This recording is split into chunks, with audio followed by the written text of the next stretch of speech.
try to put those into the Q&A, as I said. And next, we're going to do a quick poll. We'll be doing one at the beginning, one at the end.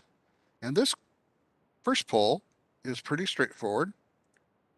Just want to give Brad an idea of how much work experience you have to give him a feel for the audience. We also include a question on how you're doing today, because during the pandemic, with all the stresses of lockdowns and isolation, we want to check in with everybody's mood. So we'll give you about 20 more seconds. Please enter your responses. If you're watching on YouTube or LinkedIn, you can put comments. Otherwise, you have a widget that you can finish, and it's 5, 4, 3, 2, 1. And I will share the result. And the poll result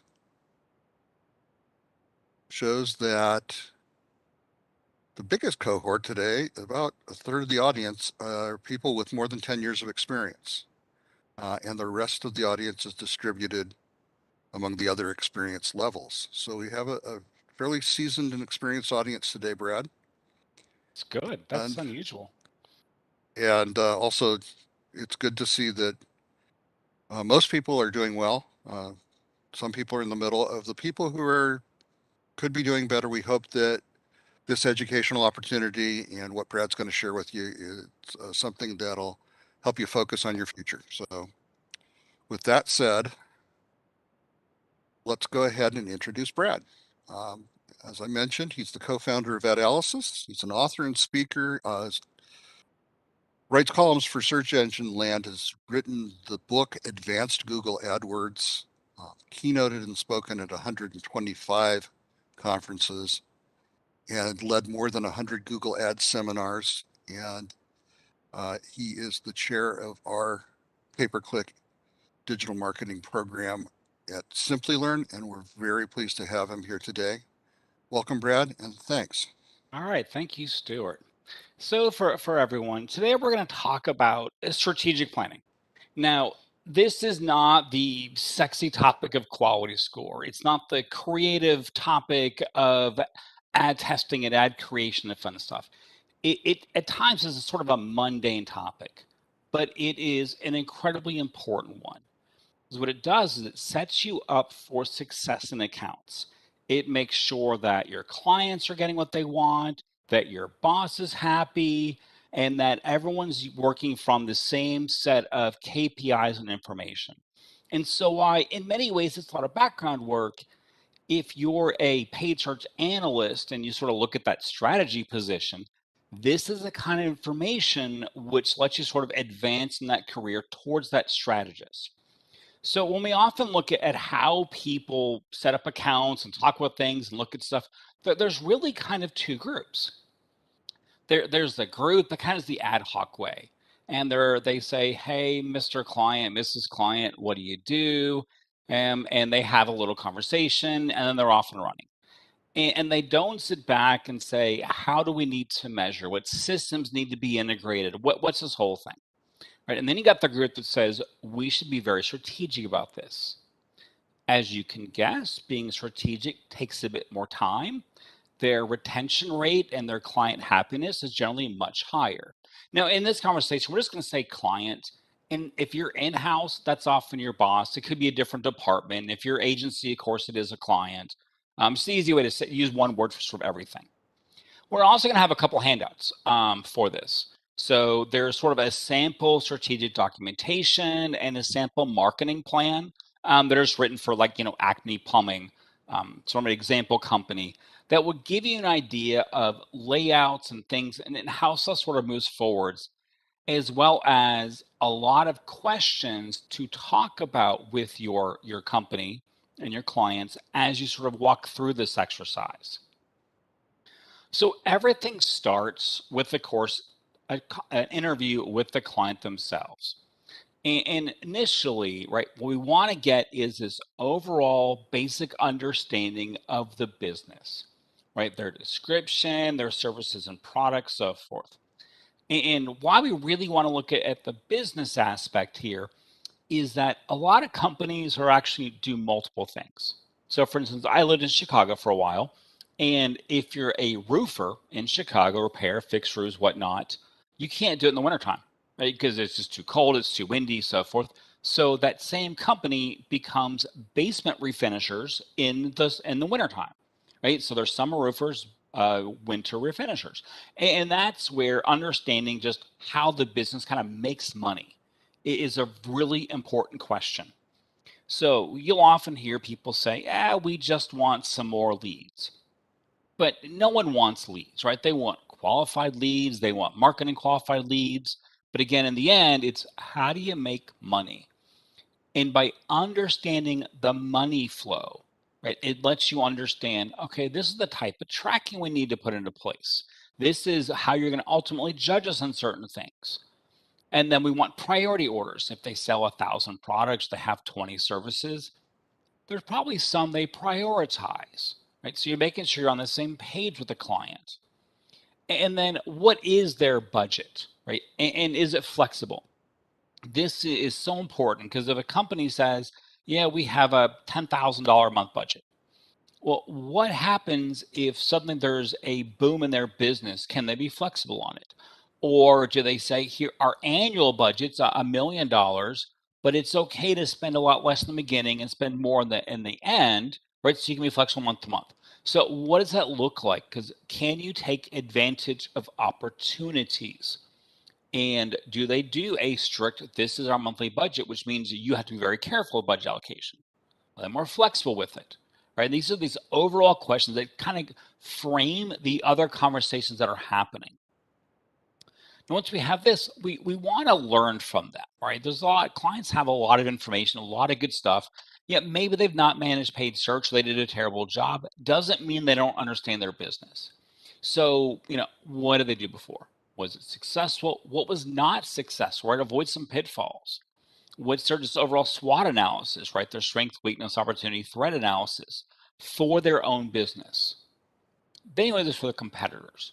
Now, I would say half the time, if I ask someone who are their competitors, and I make a list, and then I go to Auction Insights, which in Google tells you who you actually compete against in auctions, I'd say 50%, only half the competitors are actually there, and that there's often a different company who is truly their top competitor, right? So we want to see this is what they do and what they're good at, and then here's what the competition is good at. Are there easy gaps to manage in that? Now, past that, who's your ideal customer, right? Important question for them. Now, you have to start somewhere, right? So you're going to start with this overall information for personas, thinking about keywords. Who should the ads be speaking to? What audiences need to be made? Do you want to use demographic targeting? And then while we have to make these assumptions that the client's correct to start with, right, these are also the things we're going to make a note of that once we have data, we want to check it. I've seen many times someone's like, here's my ideal customer profile. And we see outliers that sit in various spots that weren't covered, right? So you have this initial information, and then you check against it to make refinements. But you can't make a refinement if you don't really know what you're checking against to begin with, because often it's a conversation with the client saying, did you know this is also a good group for you? Now, if you want to be truly impressive and blow everyone away, you can even do persona workups. Right. So this is for a telco company that does cell phone, internet, cable type stuff, and they have different types of groups. Each group buys the same thing, whether it's internet access, cable TV. They buy the same product. The reason they buy it is substantially different. Therefore, with your same keywords, some audience targeting on it, you can make custom ads to different groups, right? And this is the kind of thing that we want to sort of look at long term because it really helps us. Maybe we can't start with all this yet, but we know here's where we want to go. Here's that future plan of expansion. We start here, we look at personas based upon your data, and then we're going to adjust things. Because it's not just what do you build and how do you start, right? The refinement part is incredibly important as well. And having that plan of here's what we do post launch is really important aspect. Now, the long conversation, right, you often have with companies is right here. What's your buying cycle look like? If someone is in B2B, they might have a really long buying cycle. This affects your conversion windows. This affects what kind of touch points you need to track. This affects the conversions you should be using, right? So this is a really important conversation. When we think about conversion tracking, right, got to put it in place. What should we be tracking? If it's a 6-month buying cycle on a B2B company, yeah, you could put in the sales after 6 months. It won't do you any good. All right, you're not going to use it that much. So then it's all right. What can we measure to optimize from?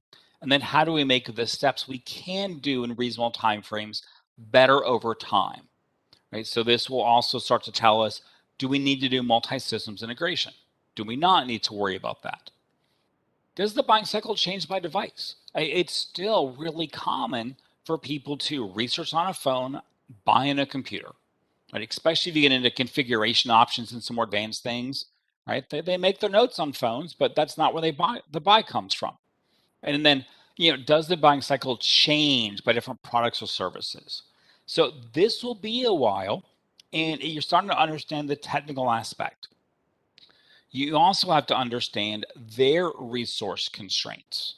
So, do they have a developer on staff who can just do this?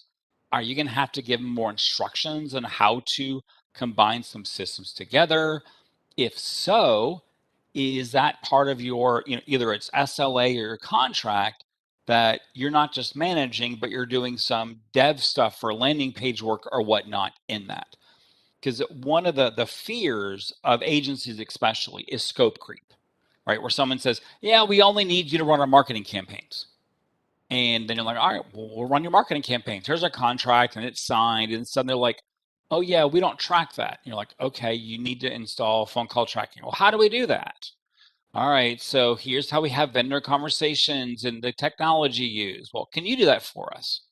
And suddenly you went from a contract that is just about managing the marketing to all these other things you're doing that you might not be might being paid for. So it's important to really understand these options beforehand to know what you're getting into. And then our marketing details, right? This is going to start getting into very specific numbers. Right? How many leads or sales do you want a month? Do you have a point you can overwhelm your sales staff? When do your sales staff actually work? What's your CPA targets or your ROAS targets? How does this change by season? Right? Are all these points really being measured? And then we've got, what do you consider a successful account? This is one of my absolute favorite questions to ask someone, right? What do you deem as success? Because they could say, we want 50 leads a month and a $25 CPA and we're all happy. But they're going to measure success by closed sales. Well, if they're measuring success by closed sales and you're optimizing to leads, you could do a great job and still get fired because maybe these leads aren't marketing qualified or sales qualified, and you're working from the wrong numbers, right? So that single question, what do you consider a successful account? Make sure what you're doing lines up with what they're doing, right? Then the second part, because you may have one liaison in the company who is kind of doing the day to day, but they may not be signing the contracts and renewing the contracts. So then the other part you really want to ask is the person who funds the account, renews the account, what do they consider success? It might be different. Maybe the person who renews the account gets a bonus if you sell 100,000 widgets. And if you're trying to sell, some other product and not the widgets, they might not be happy in the end, even though you hit the goal set out for you. And so this is a little bit of politics, right? Looking in the company and who's doing what, but it's really important. If the company has 5 departments, right? Does each department give different funds, and therefore each department has different KPIs set up and that you're unaware of? And so getting into these specifics ensures that you're building and managing accounts to what will keep your job, right? What will keep someone funding this account, you don't lose the client, and make everyone happy in the end. And it is, I can't count the times I've seen an agency do an amazing job managing something and still lose the client. And it was usually one of these two questions: the day-to-day liaison, the different departments, or the person who funds the account, right, had different metrics for success. So clearly, this is a very important question to really sort of dig into. Now we think, okay, we have an idea of what you do and so forth. So we need to start thinking about budget planning, right, which is insights into our organization as well. So what's monthly budget? Is monthly budget, does it change? Is it monthly because they have co-op marketing dollars you need to think about? If someone's a franchise with co-op marketing dollars, do they need reports on how their money was spent? If so, then you can't just bundle all the money together in a single campaign. You might need different campaigns for different budget allocations coming in from either different apartments or different franchise locations, whatnot. Is funding happen by a product line or a service line, right? So this is really an important part of aspect of campaign organization. How often are budgets reviewed? So we see companies who look at their budgets weekly, and the poor agencies who have to try to manage to a different weekly target. It's really tough. Some do annual budgets, right? So what does this look like? And then again, flexibility in budgets, really important. How flexible can you be? So then where do they want to advertise? And a lot of companies are like, we can just do worldwide, right? And we can ship anywhere, we can sell anywhere. And so worldwide's fine with us. And if you say, okay, let's do worldwide, you'll see a lot of countries underperform, right? Some will overperform, some will underperform. It's a law of averages. And then later on, they're like, well, you know what? Really, Germany and Slovenia are our top two countries. And we really want to focus our budget there. And then we overflow to UK and United States. Well, okay, that's something really important to change beforehand. Are there regional considerations? So this affects that location targeting, right? And do you need to do budgets by that location? Seasonality, right? Another big question. So it's easy for you to go look at Google Trends and see how different keywords change in seasons over time. The client will have insights into what this season is, how people plan, what people are looking for, when they get new stock in, when they're a little overslammed with phone calls that they, maybe need a little less leads now because this season people all have this particular issue. Therefore, we get more calls to this. Right? Are there days you need to highlight on the calendar? Because it is your job to do the marketing, which means if the client forgets to tell you about a day and it passes, you might get blamed even though they never told you, right? So that gets into that planning aspect of here's highlight days that we want to look at beforehand, right? That gets into budget planning again. And so that seasonal aspect, everybody has seasons, right? It doesn't matter what you do, there's better and worse times of the year or better and different weather conditions, various conditions. So what do those things look like? Now, the really boring part that is incredibly important, restrictions on what you can do. Right? So do they have legal or brand restrictions? You may have keywords you can't use. Now, it may not be you can't use the keywords. You may be you can't show ads for these search terms, which means you have to proactively add negative keywords. Maybe they don't have certain trademarks they're allowed to use. They can't make certain claims. You get into a lot of the supplement or gambling industries or so forth, but there's a lot of claims that they can't make in the ads or the pages or gets them in legal trouble. They often know what these are. Do ads and keywords need to be approved by legal or brand? right? And so if they're going to review everything before you can make it live, this lets you know you probably need to set up a schedule so that you have to talk to them. Okay, you can review 100 new ads a week. So we'll send you every Monday, we send you 100 new ads to review this week, or whatever the numbers are, right? And that if someone says to you, hey, we have this brand new promotion that's got to go live in 3 days, right? Well, it's not that you have to jump to work, right? Your question really is, can legal and branding approve it fast enough? Right? That sort of gets into that question when they have those last second urgent things that need to be done. Can it actually be done? And they have to get legal and branding to move on that. Other blackout regions. A lot of times, if you're insurance, you're licensed businesses, you're legal, you're franchises, you have regions you can't advertise in, you're not licensed in. And so that gets right into negative geographies before you even start. And then other restrictions, right? We'll see some companies that have full brand control over color palettes and images they need. Other times you don't have that. Other things that must be updated on a regular basis. And mortgage industry, it's common that APRs need to be updated. Well, if they need to update APRs on a regular basis, that tells you in your structure, you probably want to use ad customizers as part of your overall system of how updates happen and how information gets pulled, right? So all these different questions affect your workflow considerably, and you need to have them again beforehand to figure things out. The website. So the big question is, who controls the website? A lot of companies, maybe they own their website, but they use a different company who does updates. And so maybe things can't change quite as fast. Or to do a change to a code, they have to submit it to somewhere else. Right? We have a client right now, they're switching CMSs finally. Every time they want to do a landing page update, it costs them $3,000.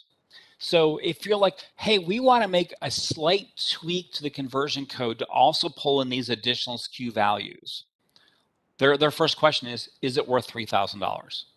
Because if it's not, they want to bundle all the things together and say, let's bundle all the changes so we submit them all at once, right? Versus individually.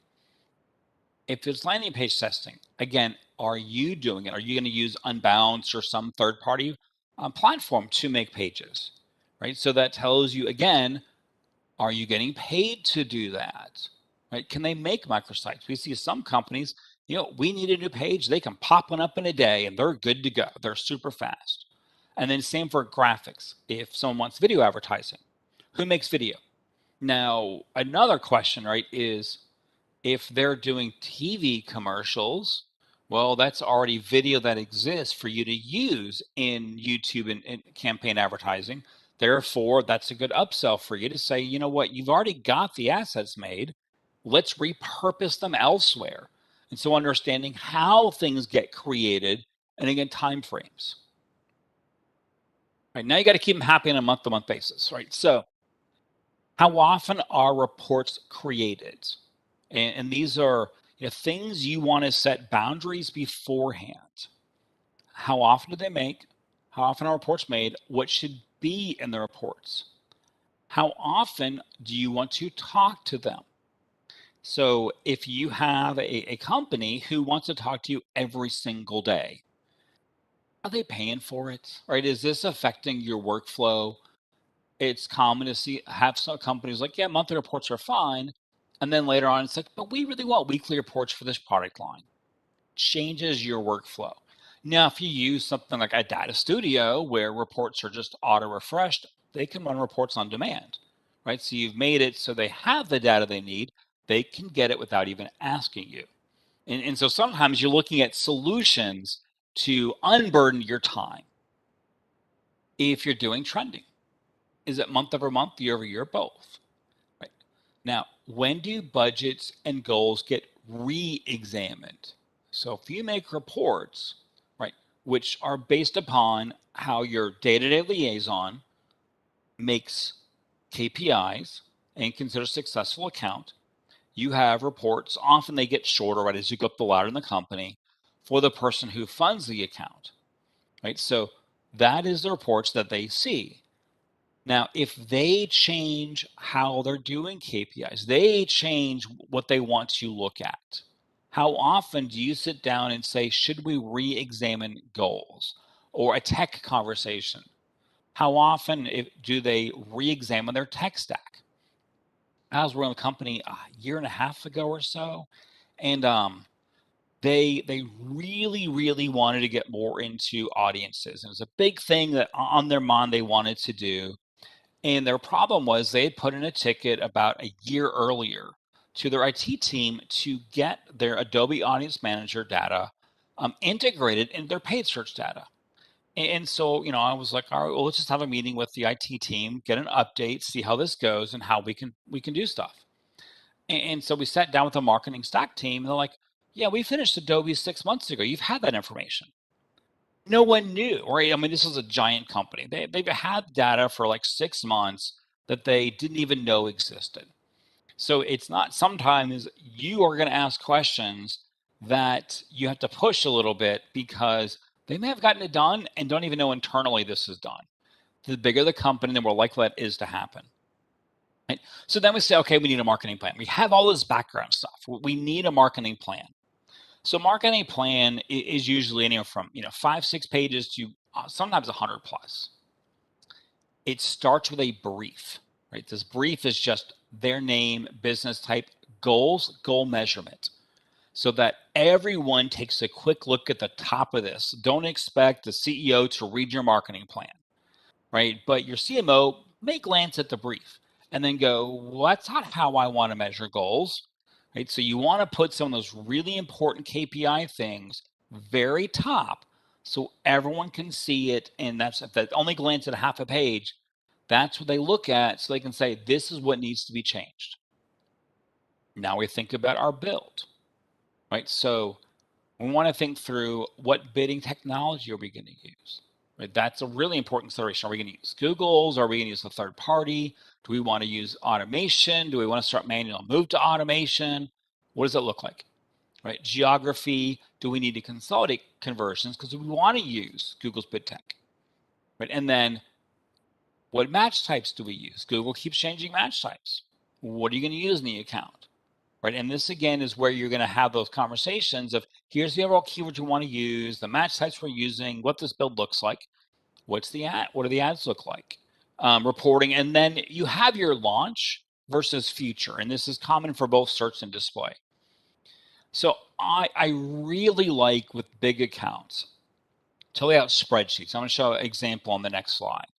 Right, that lists out the campaign settings, the purpose, the targeting method, and potentially even different conversions that are only for that campaign type.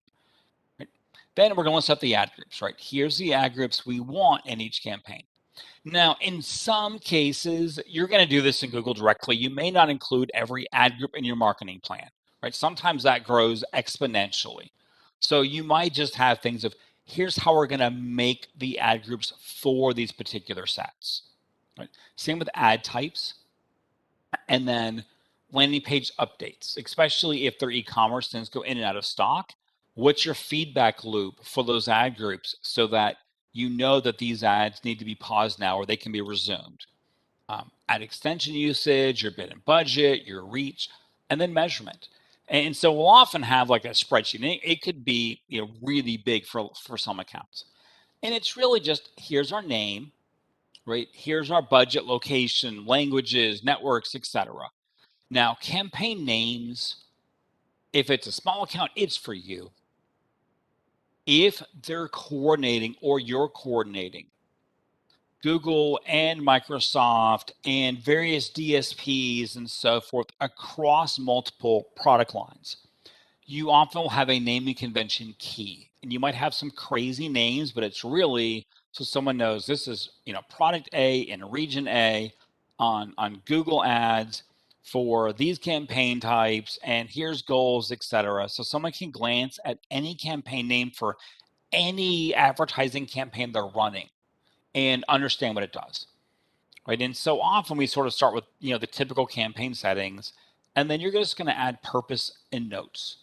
And that way, if you have like a shared file system where all the people managing the account have access to the data, they can pull up the campaign spreadsheet, and they can pull up the marketing brief, and they can pull up a campaign naming convention if necessary, and glance at here's the goal, here's the structure, and know exactly what to do and what's going on, right? And that's that really important, like 5 minutes, you're on vacation, a call comes in from a client, and they're like, oh, I need to get up to speed real quick. They can get there. So, when we think of builds can be all over the place, right? There's a lot of ways to accomplish the exact same thing with Google. So often, if we're thinking small budget and you want to automate it, we're thinking what's max conversions to start to trend towards target CPA or target ROAS, right? We need some data to begin with, and then we want to rein in the data with our actual targets. We're often going to see more phrase and exact match and not broad match, right? We're going to use some multi-ad group testing because we don't have huge amounts of budget and data. Therefore, we need to use multi-ad group testing so that we can get a better idea and aggregate more information of how things work. And then we may or may not use remarketing. Remarketing in short-term buy situations doesn't always work. The bigger the company, the longer the buying cycle, the more important remarketing is. If for large budget, you might start manual CPC and then move to a target CPA ROAS, unless you're using a Marin Kenshu, SA360, so forth, a platform for management. Probably again, phrase exact and maybe some broad, right? Once some data comes in. But you're going to then use a lot more n-gram analysis in your search terms to understand the negatives to keep reining in the machine as it expands the broad match.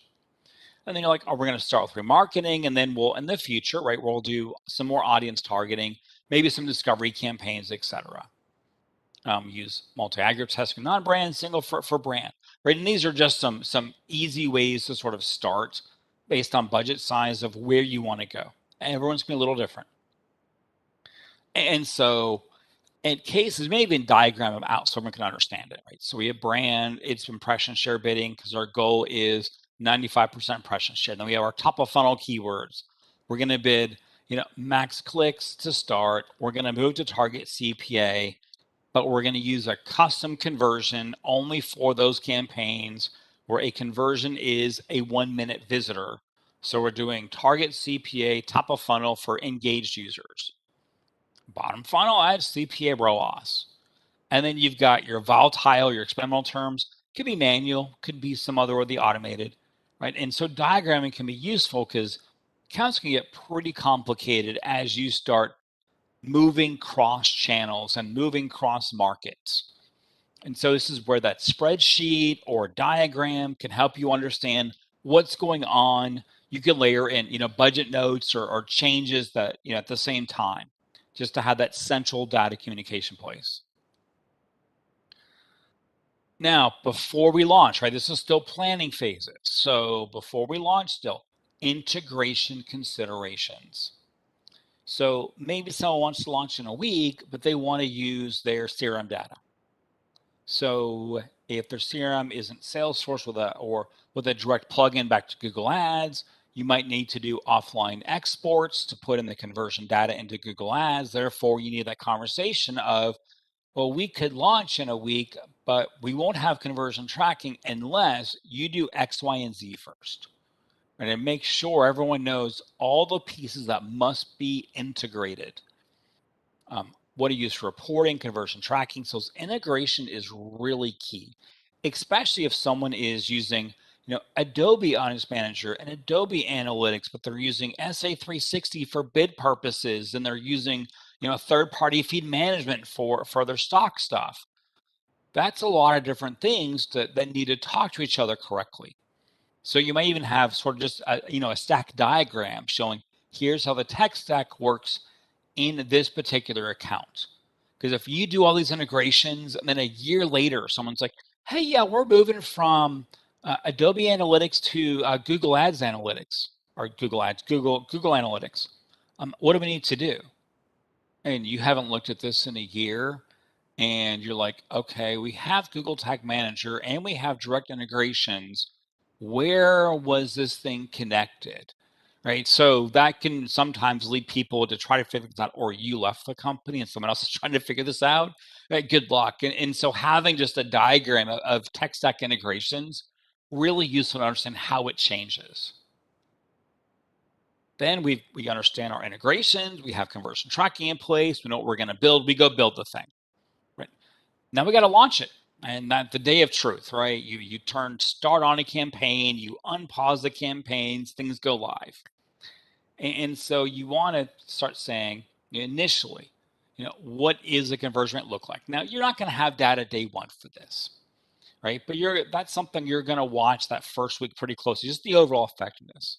What you're going to focus on a lot the first few days are search terms and grams initially, and then kind of start looking at quality score. You won't have data, day 1 and 2 on quality score, but it's something you're going to sort of keep an eye on its trend to know what needs to be changed. Right? Then you're going to look at the impression share and the auction insights. That will help you with budget management. Did you add too many keywords and your impression share is really low, so we could pause some keywords? Did you add not enough keyword volume, right? And their impression shares are 90+% and the budget's not being spent. You need to add more keywords or expand the targeting, right? So are they going to hit budget run rates? What's the analytics look like? Their bounce rates or time on site, the customer journey, is the audiences that they're getting. And this is now we're talking 2 weeks to 30 days out of launch, right? Are the demographic characteristics equal to what the user, what the client had told you on your first conversation, right? So are you getting a different audience completely? If you are getting a different audience and you have great effectiveness, that tells you, A, you did a good job, but B, there's a target market that's still sitting there that hasn't been reached yet. So there's a good expansion conversation we had about budgets and reaching that new place. So you want that definition of a successful launch. Right? What does it look like?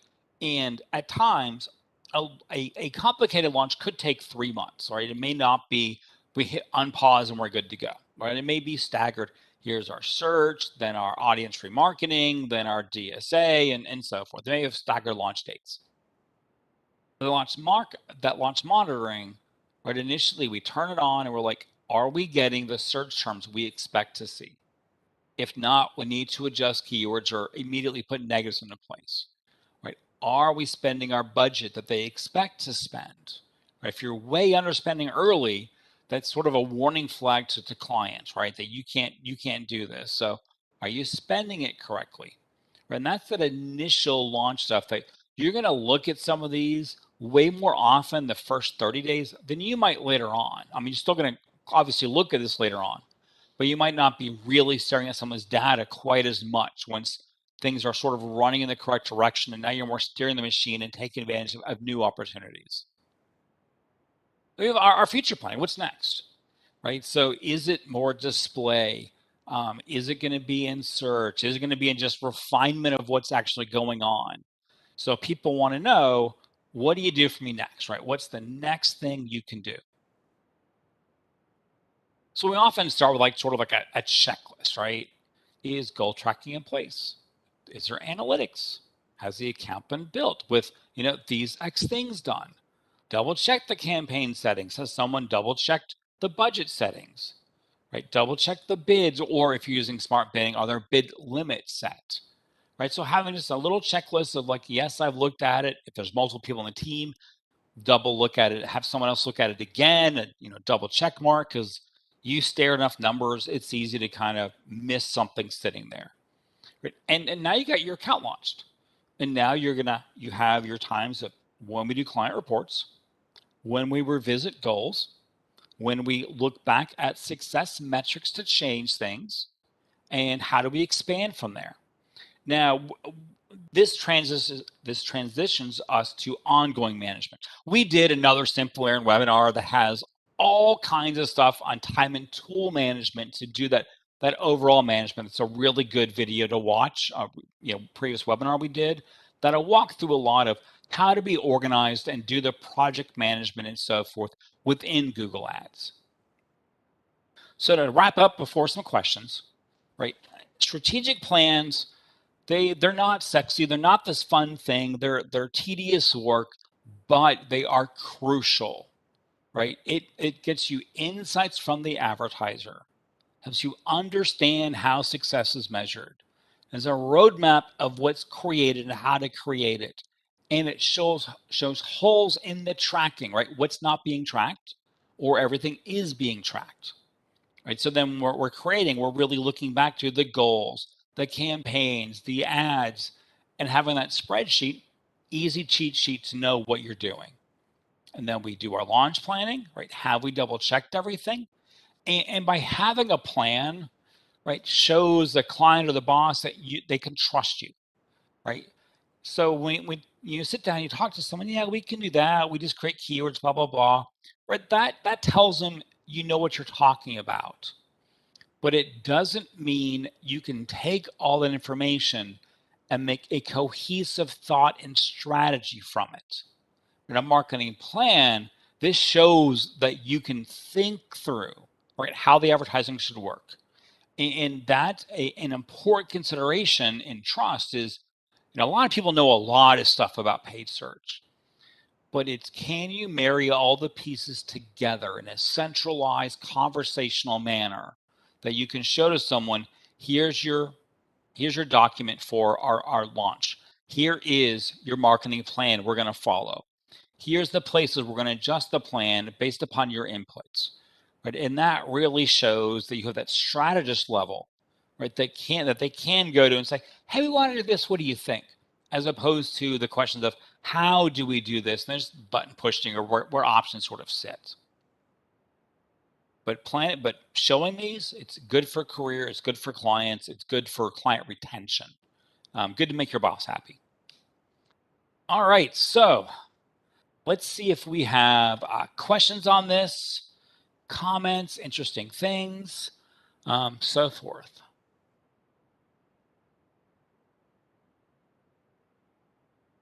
You there, Stuart?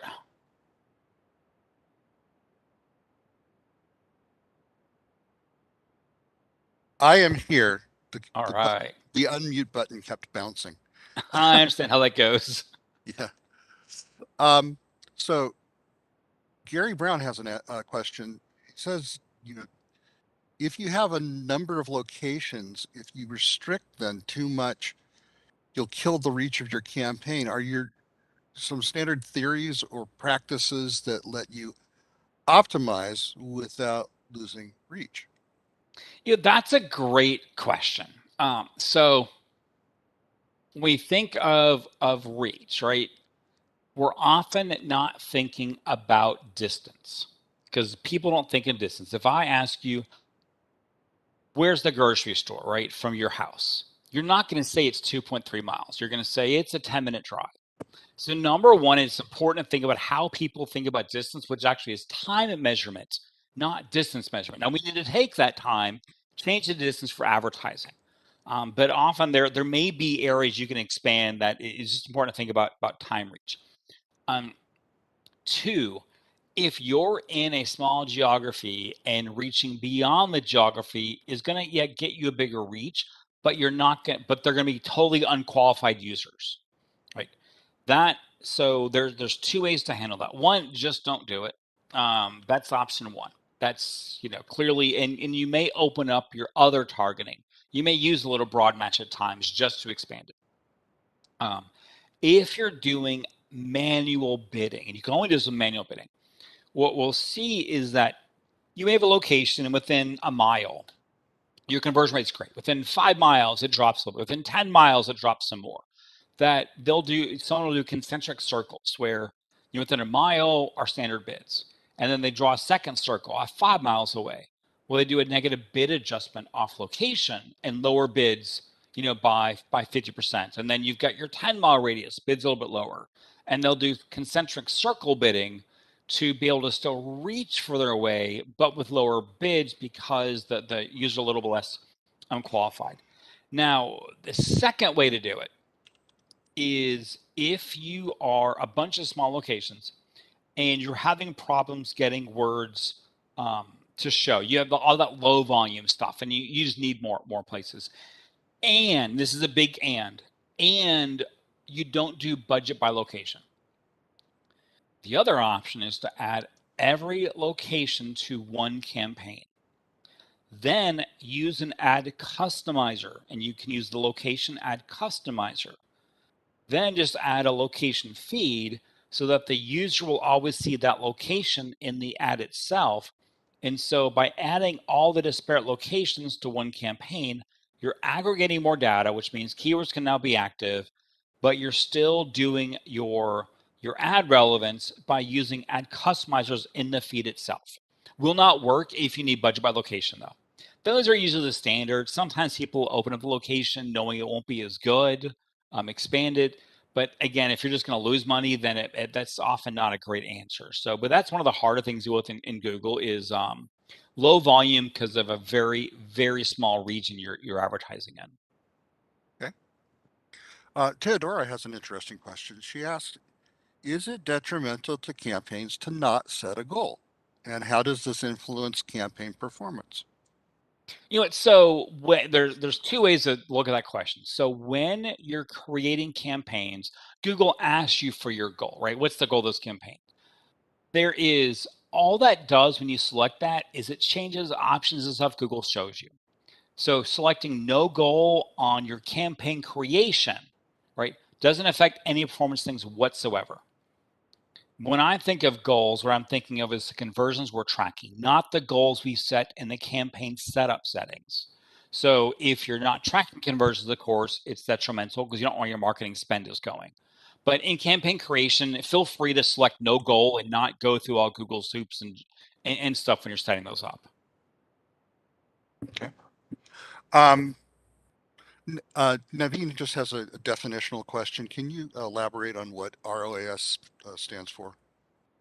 Oh yeah, we're marketing lists for search ads. So it's Oh, just no, like I'm having sorry. ROAS, return on advertising spend. oh yeah, ROAS, return on ad spend. So that is just it's a standard marketing definition of you spent X on money and you made Y off of that money. ROAS is just a percentage gain. So if you spent $100 advertising and you made $100, you have 100% ROAS. You made what you spent.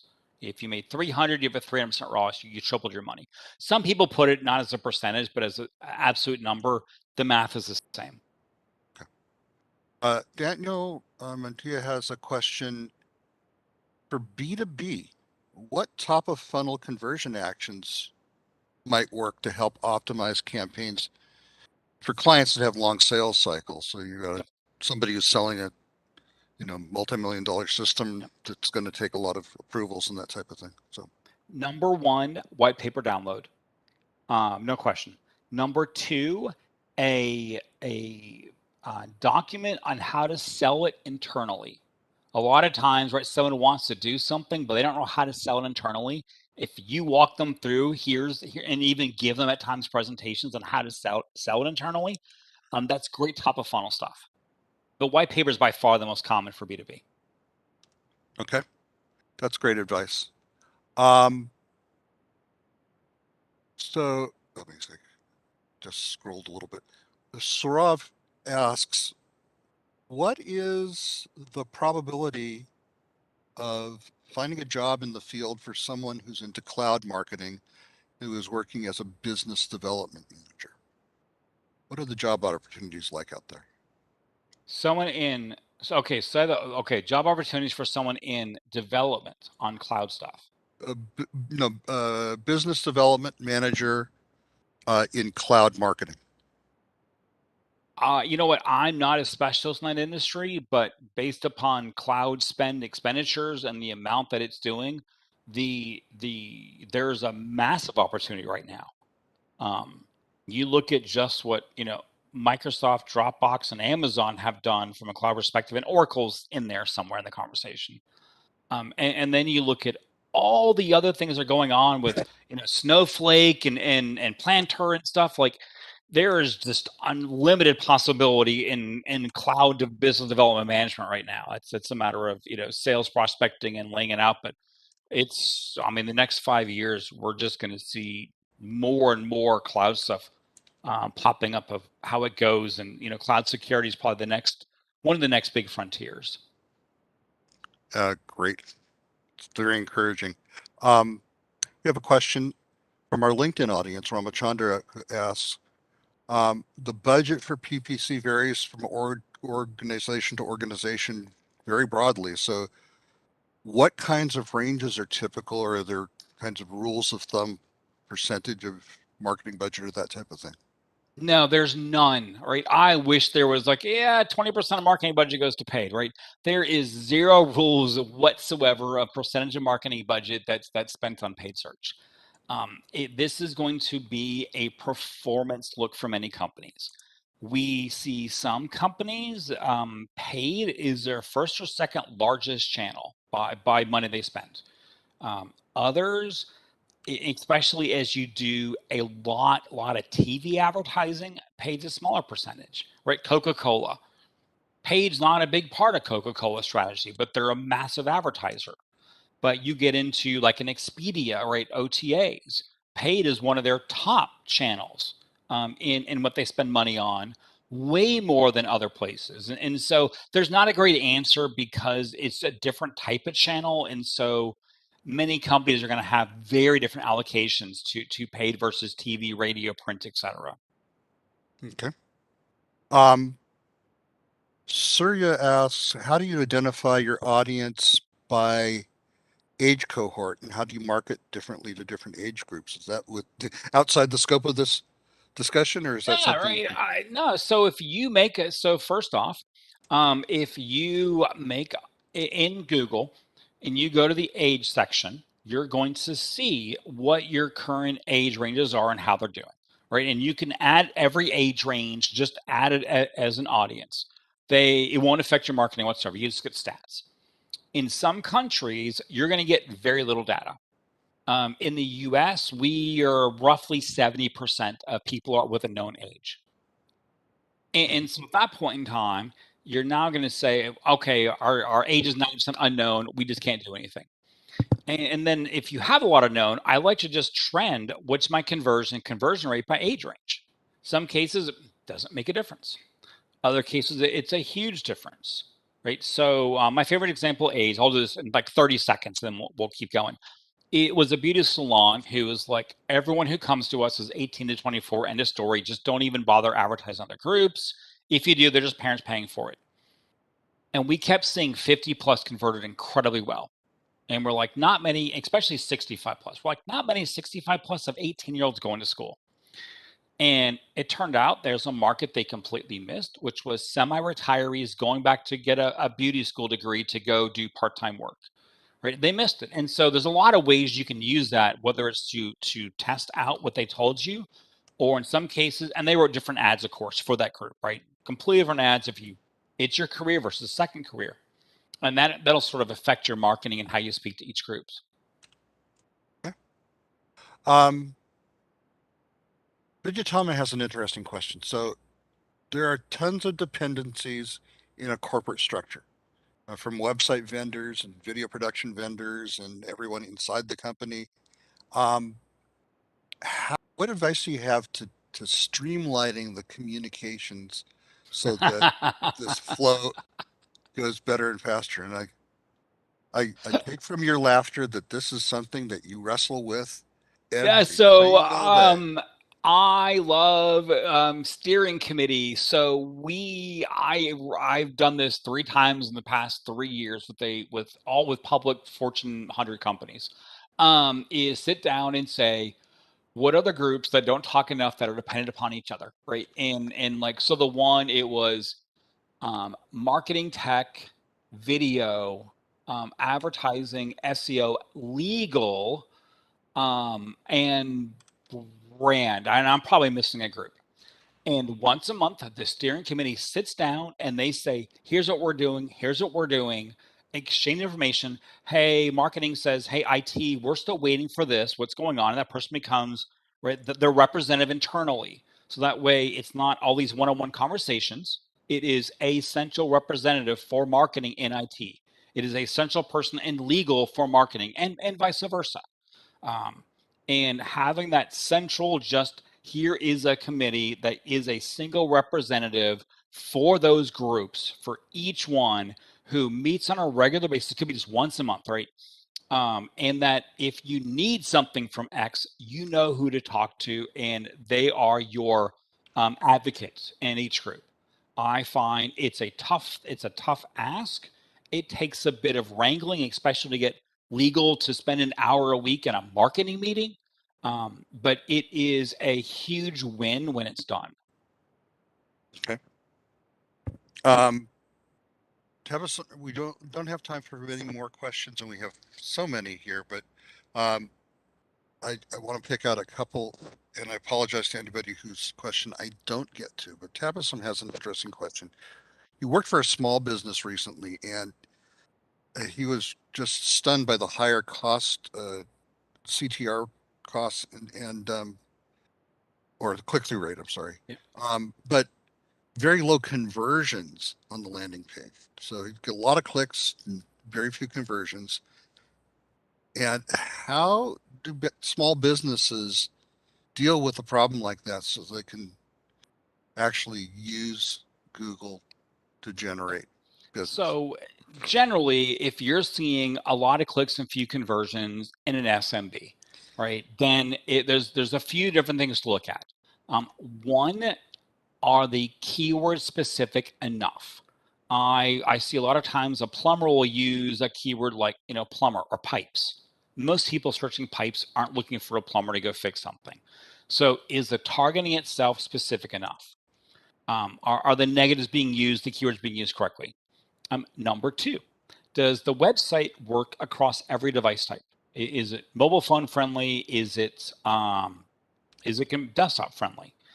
Number three, is it easy to convert, right? So not just forms and captures no one can read, but is the phone number a click to call phone number? If it is, a lot of businesses get more calls than they realize from Google if they're not tracking them in phone numbers, right? And if that's important, are you using click to call ad formats and call ad formats and call extensions? And so that good website, do you have those trust elements in place, right? So you look at real and go find a site that looks really good in your industry to kind of model from, or maybe even an aggregator, right? If you're in, you go look like Service Master, right? They're a big aggregator of SMB services. Then what do their pages look like? To do that easy trust. And then lastly, are you showing your local? I was recently, I did this yesterday. Someone's like, here's this cool convention that, and it was a small business doing it locally, right? And I'm like, I wonder where it is. Couldn't find an address. They said the name of the venue, but I didn't know the name. So I don't even know where they're located. So is it easy to figure out where you are, what your reach is? Do you visit someone's area? And is that on the website plain English or plain whatever language, local language it is? It's those things that make a big difference because CPCs, you get into locksmiths and stuff, the CPCs are crazy high. The conversion rates are too. So do you answer the question and make it easy to do business with you? Just usually those types of things will make a big difference for an SMB account. Okay. A couple more questions before we wrap up. Depanje asks a really interesting question. Can a PPC campaign be auto-targeted and auto-managed for the target customer behavior like a mutual fund manages money of investors? In other words, can you set up a lot of automation? So Target except a customer. but a mutual fund, you've got someone looking over and making adjustments, right? Mutual Right. fund, they're always like, do I need to sell this? Do I need to buy this? What's the P&E ratios and FFOs of various companies of how we move stuff around? So Right. it's ETFs or EFTs are usually automated on balancing scales, right? Mutual funds aren't. But regardless, you can use a lot of rules and automation if the human's looking over it. So things never to automate, negative keywords, right? So we'll see at least every other month or every 3 months, someone will automate negative keywords. And like Google had a hiccup recently with conversion tracking, their brand becomes all negatives because there was a conversion tracking problem. Never want to automate negatives. Can you automate looking at search terms that hit a certain criteria and making them keywords? Absolutely. Can you automate bidding? Absolutely. Should you automate ads? No way, because that's your connection point. That is what marketing is, persuading someone to take action. Should not automate the ad part. Humans should think about that. But can you do a lot of automation that sits there to make it so the human is doing specific tasks and looking at more of a creative side? Absolutely. Okay. Anuj asks if there's a checklist or parameters that you use to reduce cost per click or optimize cost per click. I mean, not necessarily. So when the CPC in a way is irrelevant. It is what is the cost per conversion or the ROAS compared to what your goal is. If I'm paying $500 a click and every click's a conversion and my target CPA is $500, yes, I can work on quality score. I can reduce the bid and get less traffic. But in reality, it's hitting my goals. So it's not just about the CPC, right? It's really more about the cost per acquisition, the return on ad spend, or the profit metrics that are way more important. And then you often can reduce cost per clicks by adding negative keywords, get rid of relevant queries. Working on quality score to increase quality score, reduce the CPC. But you do have some levers that exist in that, but it shouldn't be about always reducing CPC. It should be about getting more conversions at a target CPA. Mhm.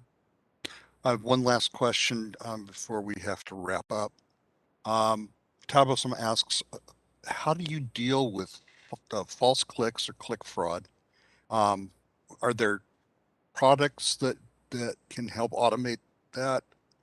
It's filtering Yep. that out. Sure. So one, it's worth looking at. So Google has an invalid click report that will show you clicks you did not pay for, which is sort of an important initial aspect. Google's gotten really good at managing invalid clicks on a pattern basis. If you're spending $500 or $1,000 a month, the tools are usually too expensive for what you get in return. If you're spending hundreds of thousands a month, then there are good tools you can use that will. Some will just give you here's potential fraud clicks. Others will do direct connections to request refunds on your behalf. It's important to know the business rules of what they consider fraud. Remember one of the first times I worked with such a tool, they were like, all this traffic is fraud. And they gave this huge list of section of fraud. And that fraud it was like 11% conversion rate. And I was like, I want more of this fraud. This is awesome traffic. Right. And they had a business rule that if they couldn't determine country of origin for a click, it was automatically fraud. But for a international advertiser, that often happens in some of the places like Africa where there's some weird driven lines where countries are, or areas where you get into small countries like Netherlands and Belgium, where someone may be in one country that actually appear to be from a second one. And so you must know their business rules because you're going to use their data to tell Google that something was wrong and you deserve money back. So understand how it's done before you let them manage part of that relationship as well. I Yep. mean, there's having tools for it. Wonderful.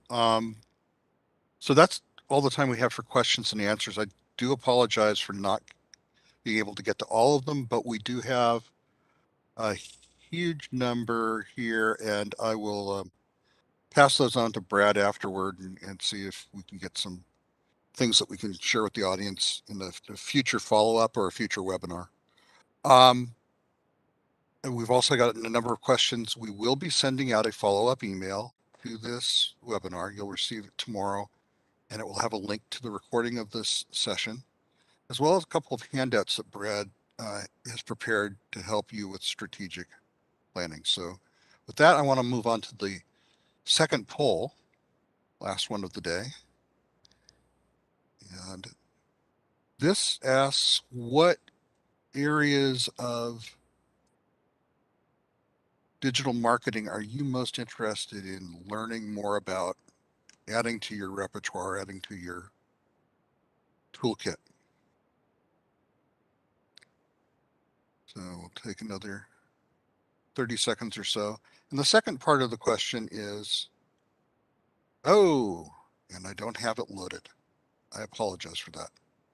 We did normally have a second part of the question, which asks when you want to get started, but I apologize for not having that one.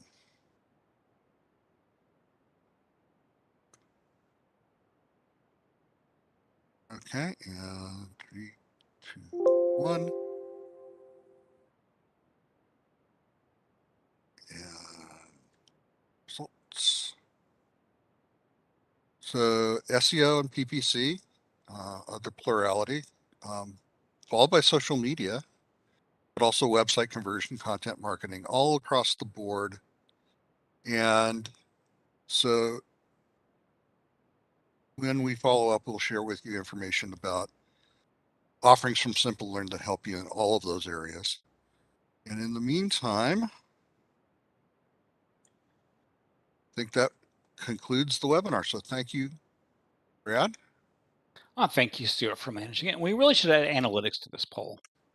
Yes, I will do that in future editions. And what I'm going to do now is I'm going to take back screen sharing, and I will, give me a moment here.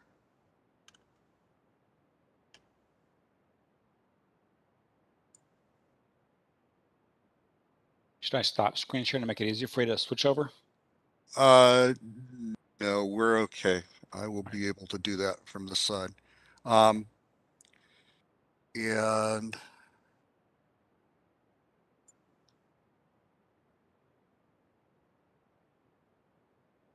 okay, and I will share my screen.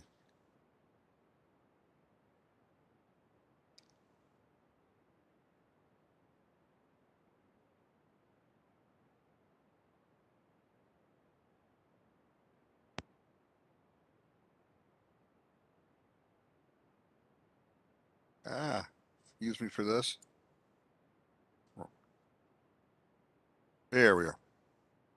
So I want to thank you, Brad, for a really engaging and informative masterclass. It generated, like I said, a ton of questions, and that's always a good sign that the audience is very interested in what you had to say. So thank you for that. Oh, thanks for hosting us. It was a good group. Okay. And thank you everybody for being here. I will mention, and I've dropped this into the chat once or twice. Okay, here we go. We do have a postgraduate program in digital marketing that covers pretty much all of the topics that were in that second poll. So I'll drop a link to that into the chat again before we sign off. And I'll also mention that we have a career webinar coming up next Tuesday, November 23rd, with Vani Kola, the managing director of Kalari Capital, one of India's leading venture capital firms. And it's part of our Ambition Cannot Be Locked Down program. This one is about how top professionals thrive through the pandemic. As we've all seen, this has been a period that's disrupted all of our lives, but a lot of people have done really well and advanced their careers, even in the face of lockdowns and other challenges. So Vani will talk about the entrepreneurs and new company startups that have accomplished this and the professionals that she works with. So I will also put a link to that into the chat, and then we invite everybody to connect with us through our social media channels. Our handles are at Simplilearn on Facebook and Twitter, and Simplilearn at LinkedIn. So with that, I'm going to conclude the webinar, but please do check the chat briefly in a couple moments to see all these links I've talked about. And thank you so much for being here.